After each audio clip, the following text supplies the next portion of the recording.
भारतवर्ष का असली नववर्ष चैत्र प्रतिपदा से शुरू होता है। हालांकि अंग्रेजों की गुलामी का प्रभाव 1 जनवरी के नववर्ष के रूप में आज भी प्रचलन में है।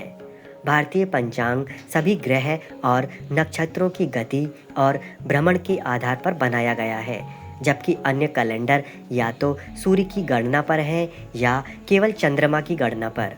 भारतीय पंचांग से हजारों वर्ष पहले और आज भी यह बताया जा सकता है कि सन 2040 में या 2050 में कब सूर्य ग्रहण या चंद्र ग्रहण होगा और कब कौन सा नक्षत्र किस राशि में भ्रमण कर रहा होगा। यह गणना अंग्रेजी कैलेंडर सहित दुनिया का कोई भी कैलेंडर नहीं कर सकता, जबकि यह गणना नासा की एफेमेरीज या हिंदू ज्योतिष एवं पंचांग जरूर कर सकता है। भारतीय नववर्ष ज़्यादा साइंटिफिक है या अंग्रेजी नववर्ष, आइए देख लेते हैं। पर्यावरण या वातावरण के आधार पर जनवरी में प्रकृति या वातावरण में कोई बदलाव देखने को नहीं मिलता, जबकि चैत्र मास में चारों ओर नए फूल और हरियाली देखने को मिलती है, मानो प्रकृति ने नया श्रृंगार किया हो। मौसम में बदलाव के आधार पर जनवरी में मौसम में कोई बदलाव नहीं होता है, जैसा दिसंबर वैसा जनवरी, जबकि चैत्र मास में सर्दी का समापन होता है, गर्मी की शुरुआत होती है।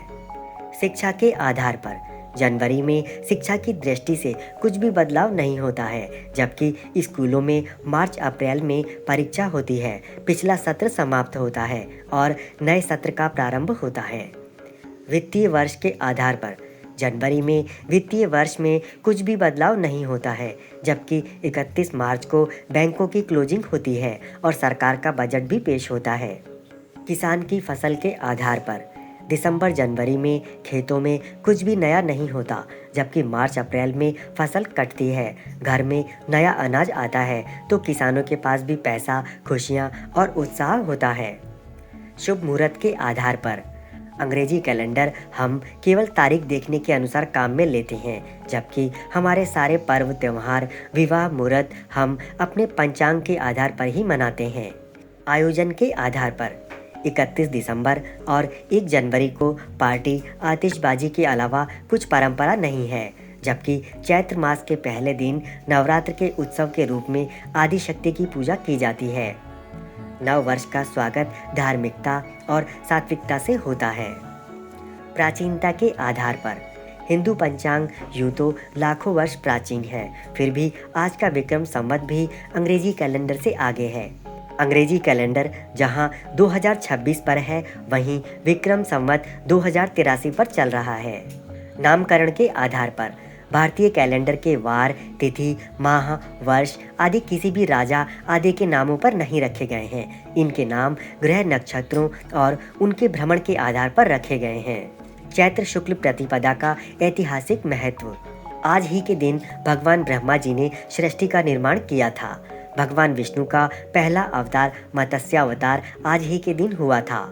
लंका विजय के बाद आज ही के दिन मर्यादा पुरुषोत्तम भगवान श्री राम का राज्याभिषेक हुआ था।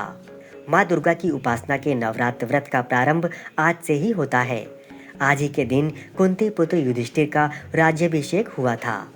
आज ही के दिन सम्राट विक्रमादित्य द्वारा विक्रम संवत प्रारंभ किया गया था। आज ही के दिन महर्षि दयानंद सरस्वती द्वारा आर्य समाज की स्थापना की गई थी। सिंधियों के भगवान संत झूलेलाल का अवतरण भी आज ही के दिन हुआ था। सिख परंपरा के द्वितीय गुरु अंगद देव का प्रकटोत्सव आज ही के दिन हुआ था। अंग्रेजी प्रभाव के बावजूद आज भी पूरे भारतवर्ष में विक्रम संवत के आधार पर ही नववर्ष मनाया जाता है। जैसे महाराष्ट्र में गुड़ी पड़वा, आंध्र में उगादि नाम, जम्मू कश्मीर में नवरेह, पंजाब में वैशाखी, केरल में विशु, असम में रोंगली बिहू आदि, सिंध में चेटीचंड, जबकि ईरान में भी नौरोज के समय नववर्ष इसी दिन प्रारंभ होता है।